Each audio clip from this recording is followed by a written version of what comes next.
மகளிர் உரிமை தொகை திட்ட பயனாளிகள் வங்கிக் கணக்கில் 5000 ரூபாய் வரவு வைப்பு.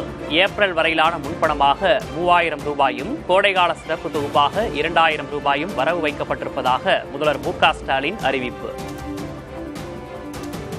இந்த பிப்ரவரி மாதம் மட்டுமில்லாம அடுத்த 2 மாதம், அதாவது மார்ச் ஏப்ரலுக்கான உரிமை தொகை தவணைகளை சேர்த்து 3000 ரூபாயும் கூடுதலாக கோடைக்கால செலவுகளை கருத்தில் கொண்டு மேலும் 2000 ரூபாய் சிறப்பு தொகையும் சேர்த்து இந்த பிப்ரவரி மாதம் 5000 ரூபாயை சிறப்பு மகளிர் உரிமை தொகையாக 1,31 லட்சம் பெண்களுக்கு வழங்க உத்தரவிட்டிருக்கிறேன்.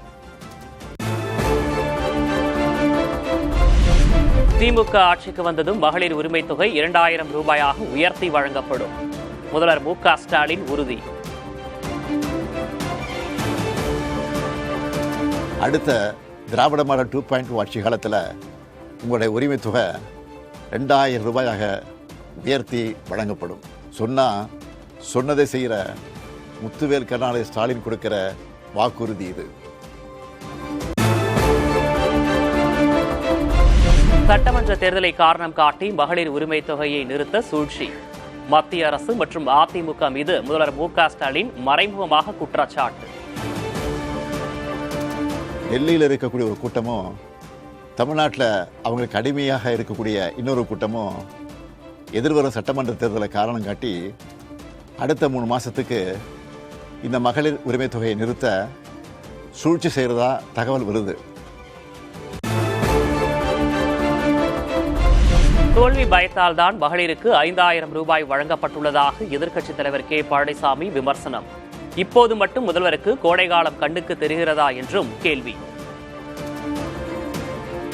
ஸ்டாலின் அவர்கள் தேர்தல் தோல்வியின் பயமாக தேர்தலிலே நடைபெறுகின்ற சட்டமன்ற பொதுத் தேர்தலிலே தோற்று விடுவோம் என்ற காரணத்தினால் இந்த அறிவிப்பை வெளியிட்டிருக்கின்றார். தேர்தல் நடக்கின்ற இந்த 26ஆம் ஆண்டு மட்டும் கோடை காலம் எப்படி கண்ணுக்கு தெரிகிறது இன்றைய முதலமைச்சர் ஸ்டாலின் அவர்கள். 5000 ரூபாய் அறிவிப்பின் மூலம் பழனிசாமியின் வாயை முதல்வர் அடைத்து விட்டதாக அமைச்சர் ரகுபதி விமர்சனம். மகளிர் உரிமை தொகையை விமர்சிக்க பாஜகவுக்கு தகுதியில்லை என்றும் பேட்டி.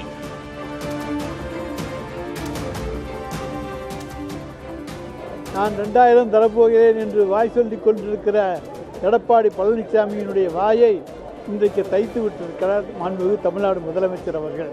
மகளிர் உரிமை தொகையை முடக்கி வைக்க பாஜக அதிமுக சதி செய்கிறது.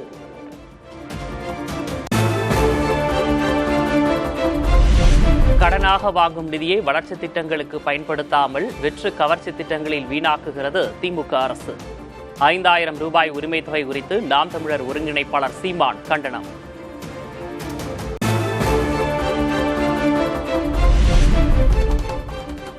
மகளிர் உரிமை தொகையை முன்கூட்டியே வரவு வைத்தது தொடர்பாக தவிக தலைவர் விஜய் விமர்சனம்.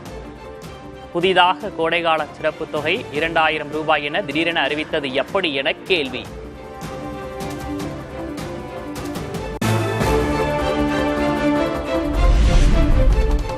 தமிழகத்தில் சட்டம் ஒழுங்கு, பெண்கள் பாதுகாப்பு அவுட் ஆஃப் கண்ட்ரோலில் இருப்பதாக விஜய் விமர்சனம்.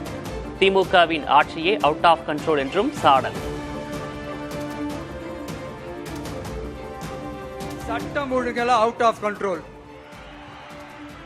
பெண்கள் பாதுகாப்புல அவுட் ஆஃப் கண்ட்ரோல், இளைஞர்கள் வேலை வாய்ப்புல அவுட் ஆஃப் கண்ட்ரோல், மொத்தத்தில் அவரோட ஆட்சியே ஒரு அவுட் ஆஃப் கண்ட்ரோல்.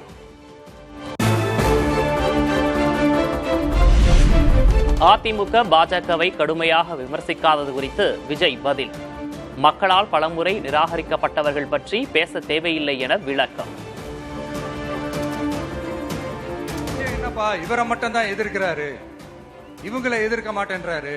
இல்ல நான் கேக்குறேன், இது யாருக்கான எலெக்ஷன்? எதுக்கு தேவையில்லாம பலமுறை மக்கள் ஆல்ரெடி டிலீட் பண்ணவங்களை எதுக்கு டார்க்னஸ்குள்ள எதுக்கு கல்லெறியணும்? மக்களை விரும்புற விஜய் வேணுமா, இல்ல மக்கள் விரோத ஆட்சி நடத்துற ஸ்டாலின் சார் வேணுமா? அவ்வளவுதான் இந்த தேர்தலே.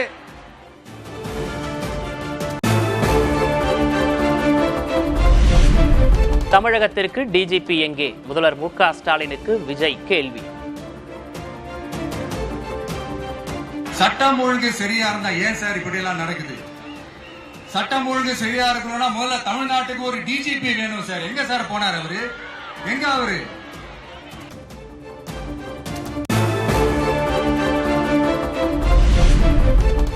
சொந்தமாக கட்சி ஆரம்பித்து 1% ஓட்டு வாங்குவதில் தில் உண்டா?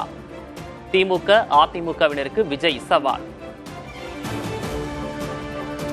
அரசியல்வாதிகளா இருந்துட்டு இருக்கிற இவங்க எல்லாருக்கும் ஒரு சவால்.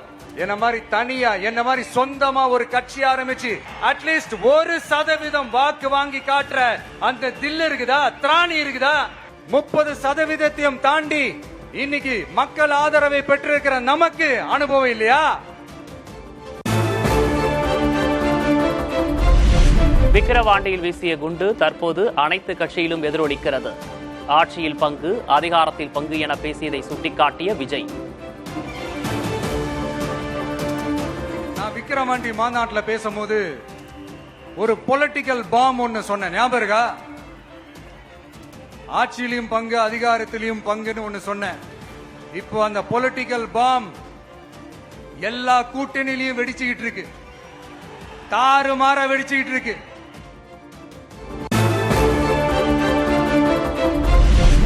கரூர் பரப்புரைக்கு பின் 72 நாட்கள் வீட்டை விட்டு விஜய் வெளியே வரவில்லை என கே பழனிசாமி விமர்சனம்.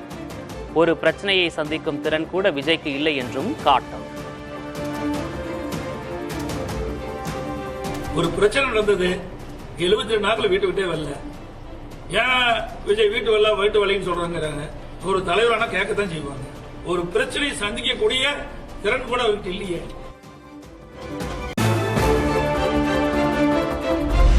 பனையூர் பண்ணையார் அங்கில் என விஜய் மீது அதிமுக கடும் தாக்கு. எடப்பாடி பழனிசாமியை விஜய் காப்பியடிப்பதாகவும் விமர்சனம்.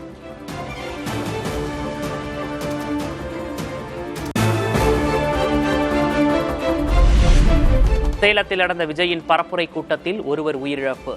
மயங்கி விழுந்த நபர் மருத்துவமனைக்கு கொண்டு செல்லும் வழியில் மரணம்.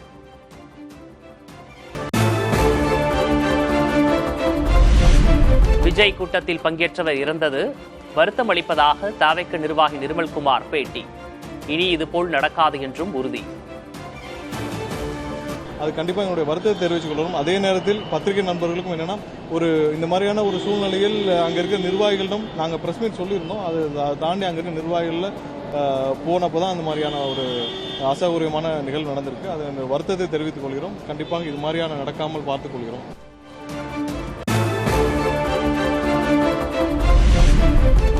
சேலத்தில் செய்தியாளர்களின் வாகனத்தின் மீது ஏறி தாவேக்கவினர் தாக்க முயன்றதாக குற்றச்சாட்டு. இருதரப்பு மோதலில் ஒருவர் காயமடைந்து மருத்துவமனையில் அனுமதி.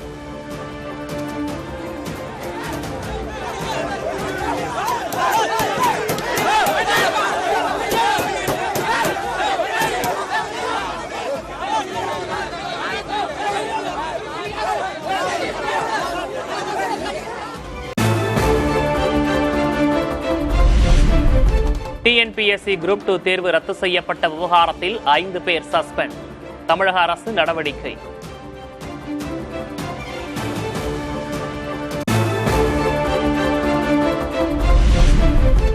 தங்கம் விலை சவரனுக்கு 1600 ரூபாய் சரிவு. சென்னையில் ஆபரண தங்கம் ஒரு சவரன் 1,15,200 ரூபாய்க்கு விற்பனை.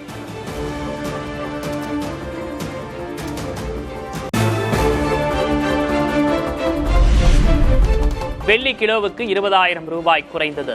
சென்னையில் 1 கிராம் வெள்ளி 280 ரூபாய்க்கு விற்பனை.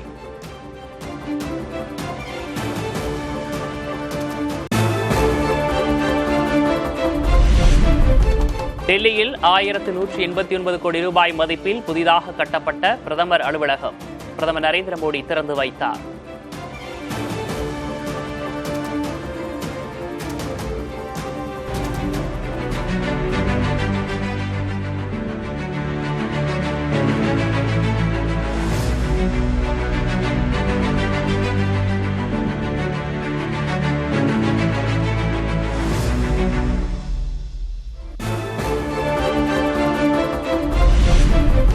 புதிய அலுவலகத்தில் 4 முக்கிய கோப்புகளில் கையெழுத்திட்ட பிரதமர் மோடி. விபத்தில் சிக்கியோருக்கு 1,50,000 லட்சம் ரூபாய் வரை இலவச சிகிச்சை அளிக்க பிரதமர் மோடி உத்தரவு.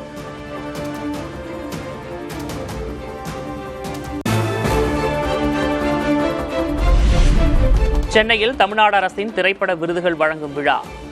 திரைக்கலைஞர்களுக்கு விருதுகளை வழங்கி கௌரவித்தார் துணை முதல்வர் உதயநிதி ஸ்டாலின்.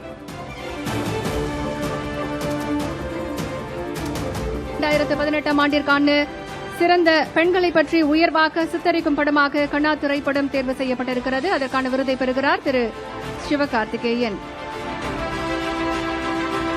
அடுத்ததாக 2018 ஆண்டிற்கான சிறந்த நடிகர் விருது வடசென்னை படத்தில் நடித்ததற்காக திரு தனுஷ் அவர்களுக்கு வழங்கப்படுகிறது. 2018 ஆண்டிற்கான சிறந்த நடிகருக்கான சிறப்பு பரிசு திரு விஷ்ணு விஷால் அவர்களுக்கு வழங்கப்படுகிறது.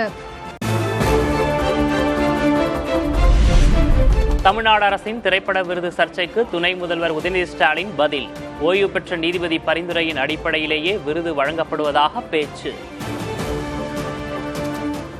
ஓய்வு பெற்ற நீதியரசர் திரும்ப KPK வாசுகி அவங்க தலைமையில் ஒரு தேர்வுக்குழுவையும் நம்முடைய முதலமைச்சர் அவர்கள் அறிவிச்சாங்க.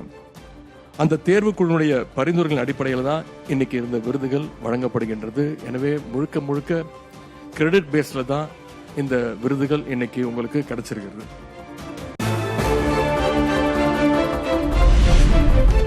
பாம்பு சட்டை படத்துக்காக நடிகை கீர்த்தி சுரேஷுக்கு சிறந்த நடிகைக்கான விருது. தரமணி படத்துக்காக சிறந்த நடிகைக்கான சிறப்பு பரிசை ஆண்ட்ரியாவுக்கு வழங்கினார் துணை முதல்வர் உதயநிதி ஸ்டாலின். பாம்பு சட்டை திரைப்படத்தில் நடித்ததற்காக 2016 ஆண்டு சிறந்த நடிகைக்கான விருதை பெறுகிறார் திருமதி கீர்த்தி சுரேஷ். 2017 ஆண்டுக்கான திரைப்பட விருதில் சிறந்த நடிகைக்கான சிறப்பு பரிசு திருமிகு ஆண்ட்ரியா ஜெர்மியா அவர்களுக்கு வழங்கப்படுகின்றது. தரமணி திரைப்படத்திற்காக பெற்றுக் கொள்கிறார்கள். கனா மற்றும் வடசென்னை உள்ளிட்ட படத்திற்காக சிறந்த நடிகைக்கான சிறப்பு பரிசை பெற்றார் ஐஸ்வர்யா ராஜேஷ். அதிக விருதுகள் கிடைத்திருப்பது மிகவும் பெருமையாக உள்ளதாக பேட்டி. சிறந்த நடிகைக்கான சிறப்பு பரிசு கனா வடசென்னை திரைப்படத்தில் நடித்ததற்காக ஐஸ்வர்யா ராஜேஷ் அவர்களுக்கு வழங்கப்படுகிறது. தென்னிந்தியாவின் மிக முக்கியமான கதை பொன்னியின் செல்வன். தமிழ்நாடு அரசின் திரைப்பட விருது பெற்ற பின் AR ரஹ்மான் பேட்டி.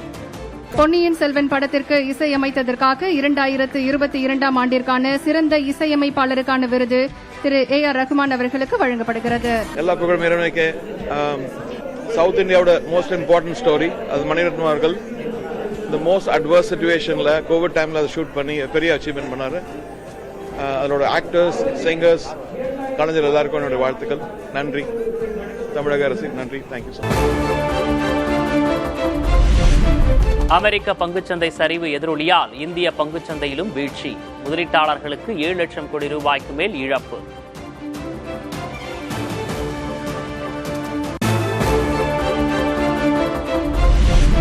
மேற்கு வங்க மாநிலத்தில் நிபா வைரஸால் பாதிக்கப்பட்டிருந்த 25 வயது செவிலியர் உயிரிழப்பு. நிபா தொற்றிலிருந்து மீண்டாலும் கோமாவில் இருந்தவர் இதய செயலிழப்பால் உயிரிழந்த பரிதாபம்.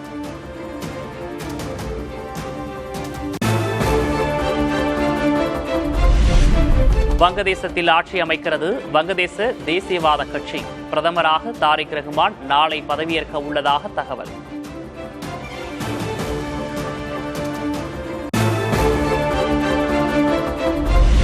வங்கதேச வளர்ச்சிக்கு இந்தியா தொடர்ந்து ஆதரவளிக்கும் என்று பிரதமர் மோடி உறுதி. மக்களின் நம்பிக்கை தாரிக்கின் தலைமை மீது பிரதிபலித்துள்ளதாகவும் வாழ்த்து.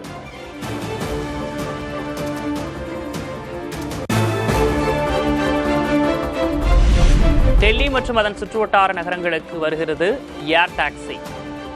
போக்குவரத்து நெரிசலுக்கு முற்றுப்புள்ளி வைக்கப்படுமா என காத்திருக்கும் மக்கள்.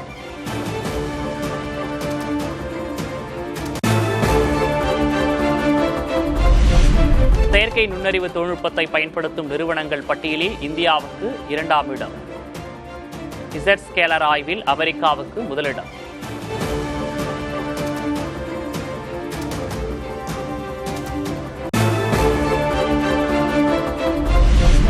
உலகக்கோப்பை T20 தொடர் லீக் ஆட்டத்தில் ஆஸ்திரேலிய அணியை வீழ்த்தி ஜிம்பாப்வே அபாரம். 23 ரன்கள் வித்தியாசத்தில் வெற்றி பெற்று ஆஸ்திரேலியாவுக்கு அதிர்ச்சி அளித்த ஜிம்பாப்வே.